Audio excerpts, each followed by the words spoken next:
wata 6 muna tare da shi. Sannan ya rabu da matarsa kuma.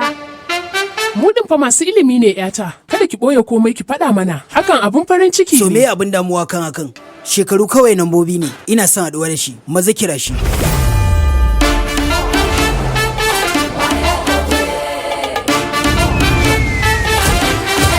San bana so in takura muku. Zan iya zama a hotel. Wannan baya cikin ɗabi'ar mu. Me?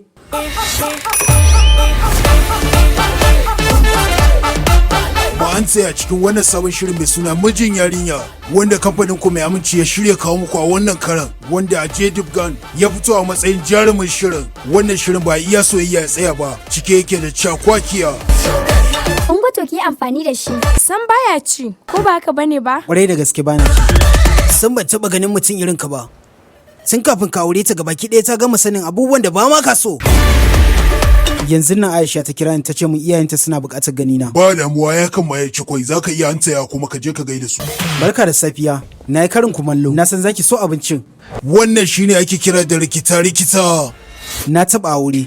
Daga sanin wani gaske a lokacin da rikici ya barke musu. Tunda ta nuna faɗa take bukata to yanzu nan za a soma.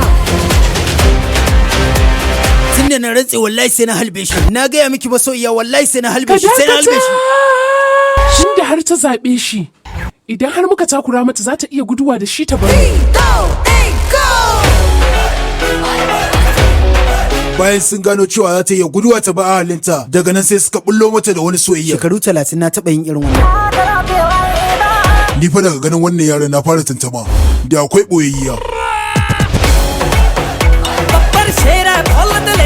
Idan kika yi duba zuwa gare mu, za ki ga taurari ma suna kishi akan haɗuwa na da ke.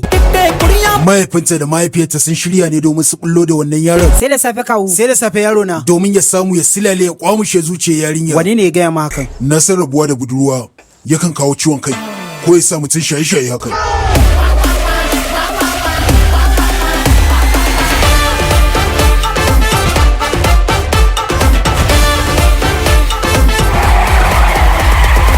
Wani irin tuki kake haka? Na ɗauka fim ɗin sun gama ke shi yasa na an cewa hakan.